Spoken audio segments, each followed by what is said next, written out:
l'ensemble de nos voisins océaniens offrent aux touristes des conditions d'attraction identiques à Tahiti.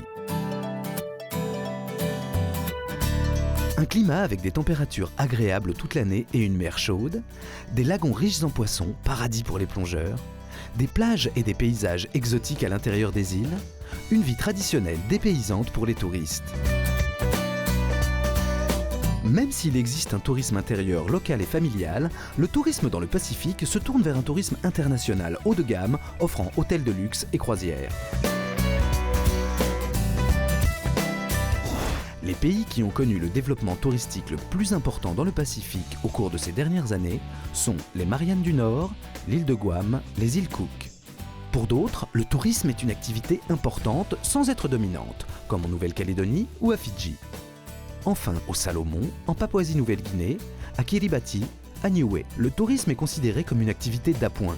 Le total des touristes atteint plus d'1 million par an dans le Pacifique Sud. Guam, dans le Pacifique Nord, dépasse à elle seule le 1,5 million de touristes, mais loin derrière Hawaï, un État des États-Unis dans le Pacifique Nord, qui a plus de 7 millions de touristes par an.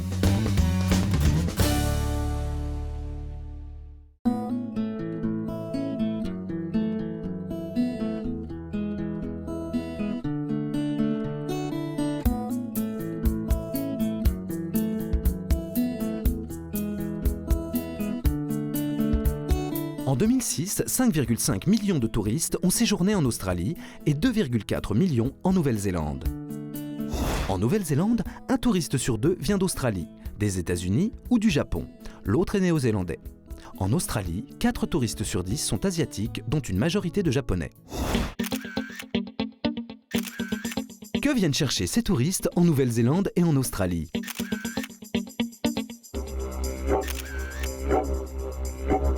L'Australie accueille des touristes qui viennent peut-être chercher autre chose.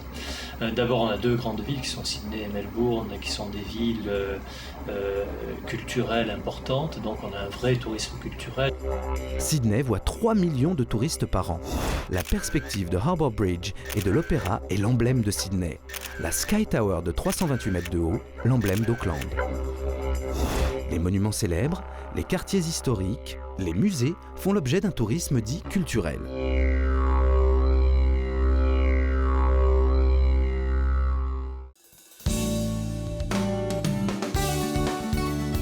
En Australie, les stations balnéaires et leurs activités nautiques, spécialement le surf, concentrent les touristes sur la Sunshine Coast, au nord de Brisbane, ou sur la Gold Coast, au sud de Brisbane.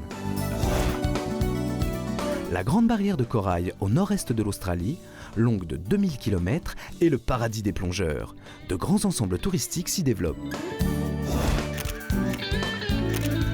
Les paysages désertiques d'Australie, tout comme l'extrême variété des sites naturels, sont l'objet de circuits touristiques recherchés. Depuis Alice Springs, les touristes découvrent le désert, une faune originale, d'anciennes villes minières. Et puis il y a la Ayers Rock, que les aborigènes appellent Uluru, et qui est un peu l'image de marque de l'Australie.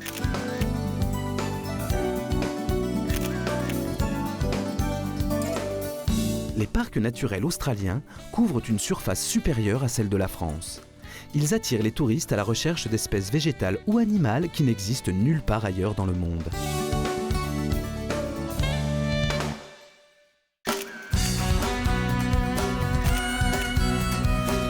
La Nouvelle-Zélande offre des paysages d'une rare beauté. Dans l'île du Nord, la Nouvelle-Zélande propose des paysages volcaniques de premier ordre, tout à fait uniques au monde. Comme le parc des volcans, l'ensemble des geysers de Rotorua, la région des lacs de Queenstown, le Fox glacier, les forêts de Kauri, les champs de neige du mont Cook.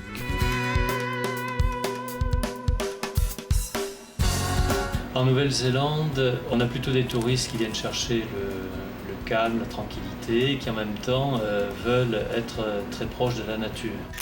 Tout y est aménagé pour les randonneurs.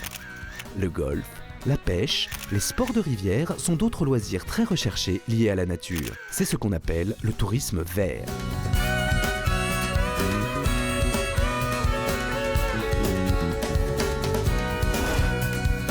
La Nouvelle-Zélande tire 10% de ses ressources du tourisme contre 5% pour l'Australie. En Australie, le tourisme rapporte autant que la production de la laine et assure 500 000 emplois. 20 000 emplois nouveaux sont créés chaque année. En Nouvelle-Zélande, le tourisme offre 150 000 emplois. C'est la 5e source de revenus du pays.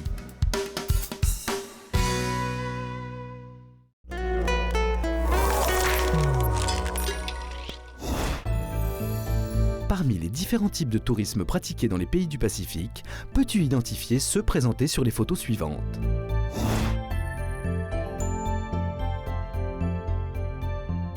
Tourisme balnéaire et d'activités nautiques.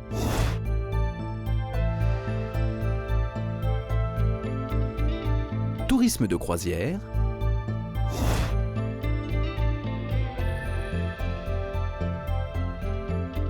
Tourisme culturel dans les grandes villes.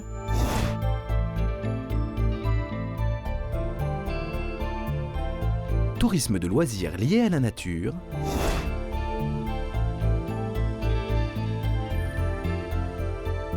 Tourisme d'hiver.